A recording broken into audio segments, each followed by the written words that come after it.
Nowadays, due to the increasing competition in the fashion industry, selling cosmetics has become extremely difficult. However, for our protagonist, Nick, everything is a piece of cake. Recently, because of an accident, he has got a unique ability, with the help of which he can read other women's minds. He uses this ability to tap into their thoughts, and know their likes and dislikes. In this way, he is able to sell just about anything. With that being said, life was not always easy for Nick. To know how it all changed, let's rewind to a few months back, starting with our protagonist's introduction. Nick is an executive marketing officer, who plies his trade in a large company in Shanghai. He is an excellent employee, who always receives the best results for the company. However, there is one slight problem. Nick is a narcissist. He thinks highly of himself and also believes that all girls like him. Actually, Nick has always been this way, right from his childhood. Even as a kid, he used to flirt with older women, so that he could get money from them. As Nick grew older, he became a playboy and started having one-night affairs with women. He even started calling himself God's gift to women. Nick was married to a rich woman named Gigi, but their relationship didn't last long because of his extravagant lifestyle. He has a teen daughter, Alex, but the little girl is always cold to him, as he has been absent throughout her life. Apart from this, Nick has several other women in his life. For instance, he lives in his house with his maid, Tammy, who takes care of his entire schedule. Also, a girl named Lola who works at his favorite coffee shop, and also happens to be his crush. Despite being a virtuoso in attracting women and sleeping with them, Nick is oblivious to their psyche. This is a huge disadvantage for him as women are becoming the fastest growing consumer group in China. And since he has no knowledge of how they feel, selling products to them has become a challenging task. Nick finally realizes that he is in trouble when his boss, Dan, hires a woman named Darcy for the position of the company's new creative director. Nick was sure that the position would become his, but because of his lack of knowledge on women's psyche, he has been disregarded. Meanwhile, we get to know that Darcy is one of the best marketing officers in the country, and has a reputation of being daunting to men. One day, Nick calls his ex-wife, who is on the verge of getting remarried. However, instead of congratulating her, he simply asks about his daughter. Gigi informs him that she will be going on a fortnight-long honeymoon with her new husband, and asks Nick to take care of their daughter, Alex, till she comes back. Despite being a terrible father, Nick loves his daughter very much, but when he learns that she has made a new boyfriend, he becomes upset. However, Alex doesn't care about his opinion, as he has never been there for her when it mattered. In the next scene, it is the first day of work for Darcy. She gathers everyone and delivers an inspiring speech, promising to help the company tap into the women's consumer market. She then hands all the employees a box of feminine products, and asks them to come up with ideas to sell them. The box contains different products like waxing kit, pregnancy test, lipstick, bath beads, etc. Later at home, a desperate Nick tries to brainstorm ideas on how to sell the feminine products, but can't come up with any. Just then, a thought comes into his mind. In order to know a woman, he has to become a woman.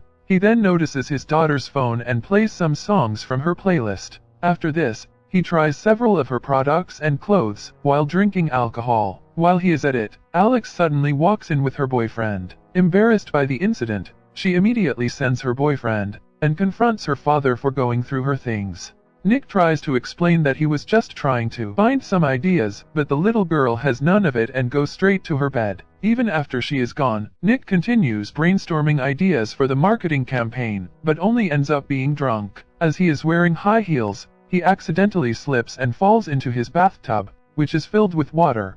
To make matters worse, his fishbulb also falls into the tub, which electrocutes him, rendering him unconscious. When he wakes up in the hospital the next day, he finds a nurse looking after him. Surprisingly, he overhears her thoughts, where she is complaining about his unhygienic lifestyle. Nick is startled by the strange occurrence, but he doesn't think much of it and continues with his day. Later, he heads to a park to clear his mind. However, all he can hear are the thoughts of random women. One woman is angry with her partner while another is scared of becoming a lesbian, as she just made out with a girl. All this terrorizes Nick, and he rushes to his office, but it gets even worse there. He learns that his female co-workers think badly of him. One woman calls him a jerk while another makes fun of his appearance. With all this going around, Nick tries to rush to his doctor, but a co-worker drags him to the scheduled meeting. There, he cannot stop thinking about his new disease, but after a while, he uses it to read the women's thoughts and impress Darcy.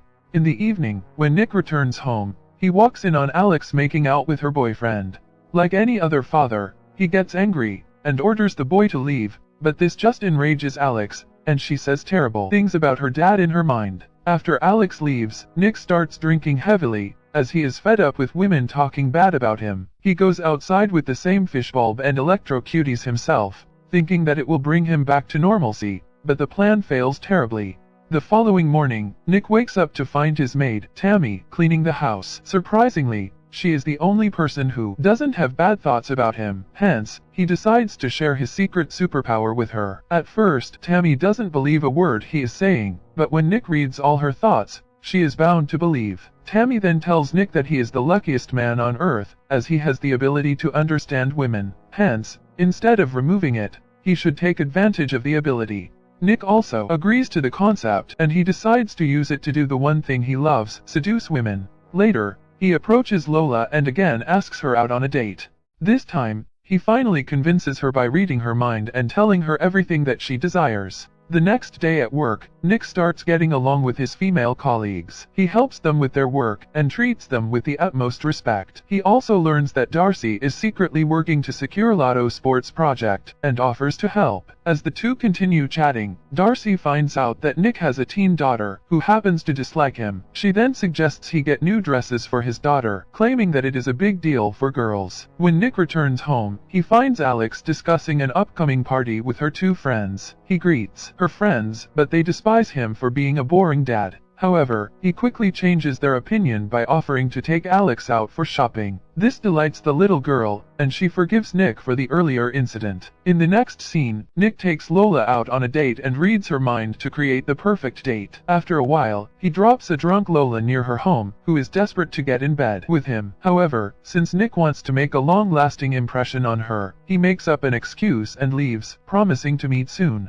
With days passing by, Nick starts spending more time around women. His goal is to understand their psyche better, so that he can become a better person. He also starts spending more time with Darcy, and using his special skills, steals her ideas before she can even mention them. Although taken aback, Darcy decides to remain silent, as she believes that she has started to like him. On the other hand, Nick's relationship with his daughter also begins to improve after he helps her find a prom dress. Just as everything is going good, Nick suffers a setback. He suspects that Alex's boyfriend is only dating her, so that he can make love to her. One day, he tries to make her understand that girls should be wise while choosing their partners, but Alex is having none of it. Instead, she shouts at him that he has no right to suddenly barge into her life after 15 years, and become an overprotective dad. This upsets Nick, but he knows that she is correct. Cut to a week later, Nick continues using Darcy's feelings for him to his advantage. Initially, he enjoys the success he gets from it, but after a few days, he starts feeling bad.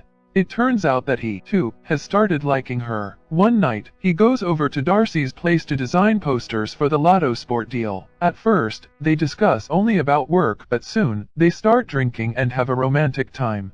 They play songs, dance, and share their life history with each other. As the two become extremely drunk, they pass out on the floor. Some days later, Lola visits Nick outside his apartment. She confronts him for not contacting her after their last encounter. This time, Nick feels sad, and to give her a sense of closure, he lies that he is gay. He also mentions that if he was straight, he would have married her. Surprisingly, Lola buys the story, and hugs him with a sigh of relief. On the day of the Lotto Sport presentation, Nick feels guilty for stealing Darcy's idea, so he tells her to pitch instead of him. However, being the kind woman that she is, Darcy refuses, claiming that Nick came up with the idea first. Because of this, Nick has no choice but to agree. In the next scene, Nick again uses his mind-reading skills to impress the all-female panel at the presentation. As a result, his firm secures the Lotto Sport contract. However, Nick is sad about what he's doing to Darcy. Later, he stands next to a mirror and practices his speech, in which he is going to reveal everything to her. However, just before he can finish, Darcy interrupts him and takes him to her newly bought house. There, the two have another romantic date. The next day, Nick meets his boss, Dan, in his office and gets some good news and some bad news. The good news is that Nick has been promoted to the position of creative director. The bad news is, Darcy has been fired. Dan mentions that he made a huge mistake by hiring Darcy, as she didn't utter a single word during the Lotto Sport presentation. This devastates Nick, and he reveals to his boss that the ad campaign was actually Darcy's idea. He also pleads with Dan to hire her back. Soon, he decides to go look for Darcy, but on the way, he gets a call from his ex-wife Gigi, who mentions that Alex was extremely upset on the call for some reason. Now, she has become unreachable. Scared, Nick immediately heads to Alex's party location, and finds her boyfriend with another girl. He confronts the boy about his daughter, and the latter reveals that he dumped Alex because she didn't want to get intimate. This enrages Nick, and he threatens the boy, before walking off. After a bit of searching, he finds Alex crying in the bathroom. He then hugs his daughter tight, and the two depart for home. Following this, he heads to Darcy's house and finds out that she's planning to leave for another city. In an attempt to stop her, he confesses everything. He tells her that he has a supernatural ability, with the help of which he stole her ideas. He also mentions that Dan has called her back to the office. When Darcy asks him why he did all this, Nick replies that he was angry and envious at the time. As expected, Darcy is taken aback, and she berates him for ruining her professional life. She then asks him to leave, and never contact her again. At night, a devastated Nick wanders around the streets, despite the heavy rain. Suddenly, he notices hundreds of fish flying, as if they are birds. But before he can comprehend anything, he loses consciousness. When he wakes up, two women are staring at him. It turns out that he was struck by lightning. Nick tries to hear the women's thoughts, but this time, he fails. With this, he realizes that his superpowers are finally gone. Meanwhile, Darcy is heading to the airport with her friend, but at the last moment, she changes her mind. In the last scene, as Nick watches an opera show with his daughter, Darcy approaches him, and reveals that she has decided to rejoin the company, and stay with him. The movie ends as Nick and Darcy start working at their office together, as a couple. Subscribe for more videos like this. Thanks for watching.